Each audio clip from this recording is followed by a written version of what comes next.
আসসালামু আলাইকুম। আপনারা সবাই কেমন আছেন? আশা করি সবাই ভালো আছেন। এখানে দেখেন, আমি কিছু নতুন গাছ লাগাইছি আমার বারান্দায়। এগুলা কি গাছ আমি জানি না। একটা আছে, এটা হচ্ছে 8টা 9টা ফুল। আর এগুলা কি গাছ আমি জানি না। এটা হচ্ছে পাথরকুচি গাছ।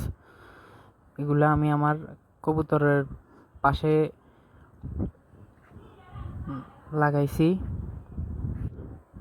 সুন্দরই লাগে, আমাদের বারান্দার ভিউটা অনেক সুন্দর। বাইরে অনেক প্রকৃতি, সুন্দর গাছগাছালি, অনেক প্রকৃতি রয়েছে। এইগুলো আমার কবুতরগুলা। এগুলো হচ্ছে আমার পুরাতন যে গোল্লা কবুতরগুলা, এগুলার বাচ্চা ফুটছে। আল্লাহর রহমতে ওদের বয়স এখন 4.5 বছর আমার কাছে।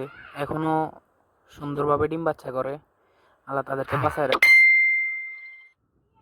আর হচ্ছে এগুলা হচ্ছে আমার, এগুলার বয়সও বেশি না, এগুলো 2-2.5 বছর। এগুলো ভালো ডিম বাচ্চা করে,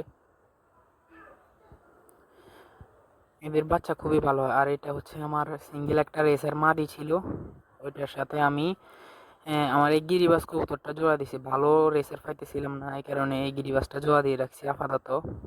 ওরাও ভালো ডিম বাচ্চা করে আল্লাহর রহমতে। এই রেসার মাদিটা অনেক সুন্দর, ওর চোখগুলা ভালো, ও আমার সাথে অনেক বেশি ফ্রেন্ডলি। আর এই হচ্ছে আমার আরেক জোড়া রেসার কবুতর। এটা হচ্ছে মাদি, এটা নর। এদের সাইজ অনেক বড়, আলহামদুলিল্লাহ, আল্লাহর রহমতে এদের সাইজ অনেক বড়। আর এটা হচ্ছে আমার যে কালো সাদা কবুতর গোল্লা, ওদের বাচ্চা দুইটা নরই হয়েছে।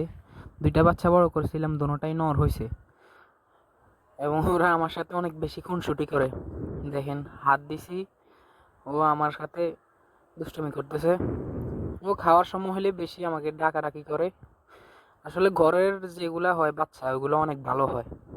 ওদের কোয়ালিটি অনেক ভালো হয়, অনেক বেশি অ্যাক্টিভ হয়, যা বাজার থেকে কিনে আনা কবুতরের সাথে কখনো মিলবে না। এটা খুবই অ্যাক্টিভ হয়। পাশেরটা দেখেন, সেও অন্যরকম।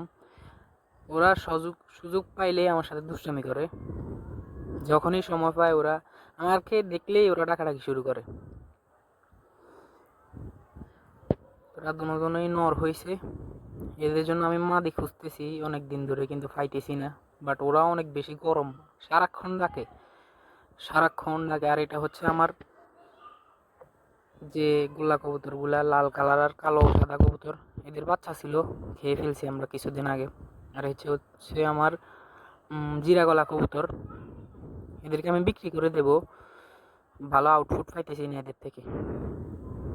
এই হলো আমার কবুতরের আপডেট।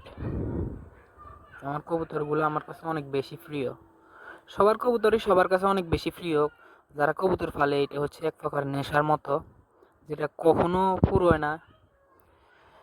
কত নেশা পুড়িয়ে যায়, কিন্তু এই কবুতরের নেশা কখনোই ফুরায় না। এটা দিন দিন যেন আরো বাড়তেই থাকে। এই হলো আমার কবুতর। সবাই আমার কবুতরের জন্য দোয়া করবেন। আসসালামু আলাইকুম রহমতুল্লাহি ওয়া বারাকাতুহু।